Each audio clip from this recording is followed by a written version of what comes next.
Hello, scholars. You're welcome to today's Literature in English lesson. And today we are going to be discussing the African poem Once Upon a Time by Gabriel Okara. This poem is recommended by the West African Examination Council for the 2026 to 2030 syllables. At the end of today's lesson, you should be able to recite the poem and give a historical context to this poem, and also summarize the poem briefly.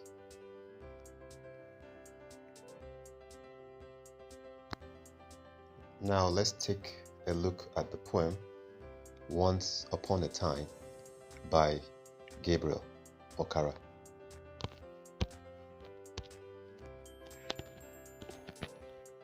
Once upon a time, son, they used to laugh with their hearts and laugh with their eyes. But now they only laugh with their teeth, while their eyes block cold eyes search behind my shadow. There was a time indeed they used to shake hands with their hearts, but that's gone, son.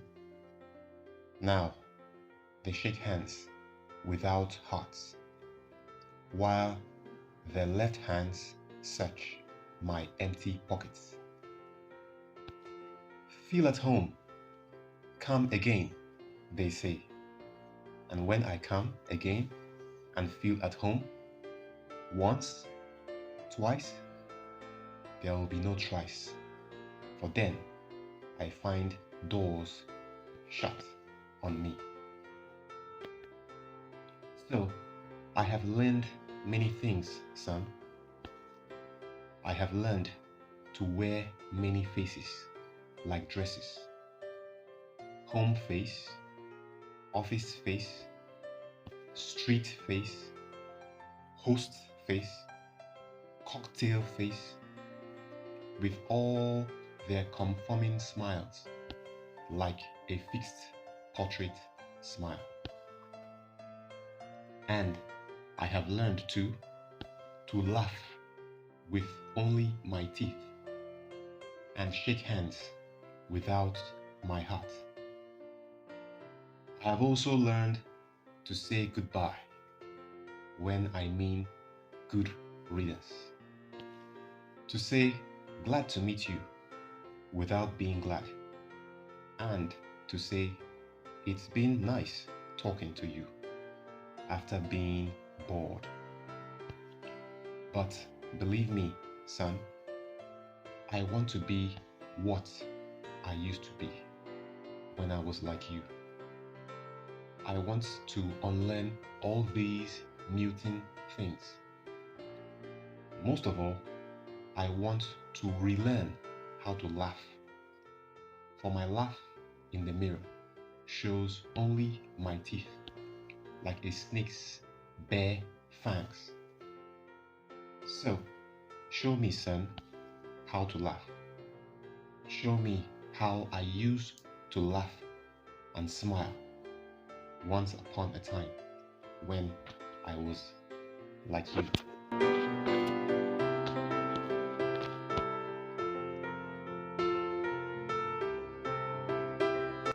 So, before I summarize the poem, let's look at the historical background to this poem we just read. The poem was published in the year 1962 during a time when African countries were gaining independence from colonial powers. And Nigeria, that's where the poet is from, gained its independence from the British colonial rule in 1960. Now, this historical context indeed plays a very, very significant role in shaping the themes and the message of this poem. Now, during the colonial era, African societies experienced significant changes and challenges as they were subjected to the cultural, political, and economic influences of European powers. Colonialism often imposed Western values, norms, and ideals onto African societies, leading to a loss of cultural authenticity and a sense of identity. So, Okara's poem can be seen as a reflection of this historical background. It touches upon the theme of conforming to societal expectations and the erosion of authenticity, which can be interpreted as a metaphor for the influence of colonialism. The pressures to adopt Western values and conform to colonial society led to a kind of distancing from one's genuine self and a disconnection from African cultural roots. So this poem um, it explores the loss of innocence and the longing for a return to a more genuine past.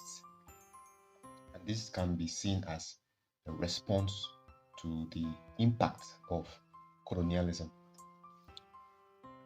The desire to break free from societal expectations and rediscover one's true identity reflects the drive for liberation and self-determination that characterized many African nations during the decolonization period.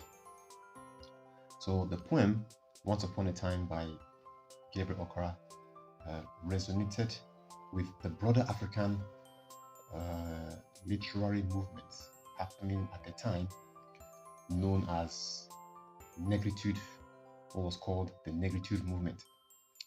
So this movement sought to reclaim African identity and challenge the cultural dominance of colonial powers. Okara's poem, with its critical examination of conformity and the yearning for authenticity, aligns with the themes and the ideals of the Negritude movement.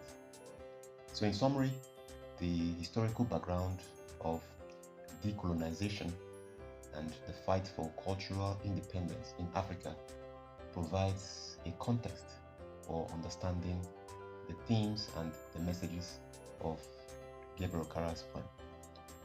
It speaks to the challenges faced by African societies in reclaiming their authentic identities and resisting the pressures to conform to Western ideals during a time of significant societal and political change. So let's look at a stanza by stanza summary of the poem itself.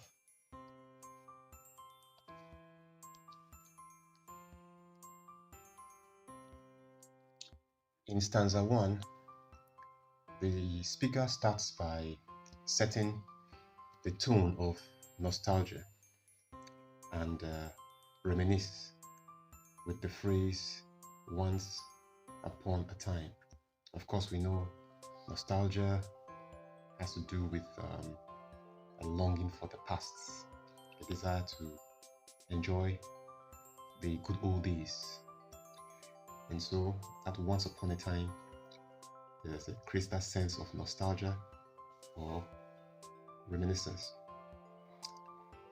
He recalls a past era where people were genuine and sincere in their actions and words. This opening stanza creates a sense of longing for a simpler, more authentic time. Let's go to stanza 2. Here in stanza 2, the speaker describes the laughter of the past as real and wholesome. So he contrasts this with the laughter of the present, which he described as false and frozen. So these are juxtaposition, that is placing side by side, highlights the loss of authenticity in the present, where people are detached and insincere or disingenuous in their emotions. Then stanzas 3 to 4 brings about the metaphor of the mask. The mask. The speaker describes how people wear masks to hide their true selves. Okay, when we say masks now, we don't mean the literal masks, but figuratively, more like a facade. So people wear these masks to hide their true selves and conform to societal expectations. So the masks symbolizes the pretense and the artificiality that people adopt to fit in, and this leads to a loss of individuality. Then in stanza 5, the speaker expresses a sense of despair and frustration, questioning why people have to become inauthentic and removed from their true selves. So the speaker wonders why people have chosen to suppress their genuine emotions and to hide behind the masks, in quotes. And this has led to a loss of identity and connection. Then in stanzas 6 to 7, there's this continuation of the theme of nostalgia. The speaker yearns for a return to the past, where authenticity and honesty were valued. He longs for a time when people did not succumb to the pressures of conformity and deception. The speaker suggests that society's obsession with appearances and superficiality, that's artificial way of life, pretense and all that, has taken away the innocence and the genuine relationships that existed in the past. That's why the speaker is nostalgic. Then in stanza 8, the poem concludes with the speaker's desire to break free from the masks, in quotes, and rediscover his true self. The speaker emphasizes the need to be true to oneself, rejecting the artificiality imposed by society. This last stanza emphasizes the importance of reclaiming one's identity and warns against the dangers of losing oneself in the process of conforming. So overall, the poem portrays a gradual shift from a nostalgic portrayal of a genuine past to a critical examination of the present's loss of authenticity. The poem highlights the pressures of conformity and the masks that people wear, and emphasizes the importance of staying true to one's authentic self and cultural values. Now, when you reconcile these summary with the historical context, you will understand that all these changes and disingenuous behaviors that infiltrated into the African society were propelled and instigated by colonialism and other Western forces.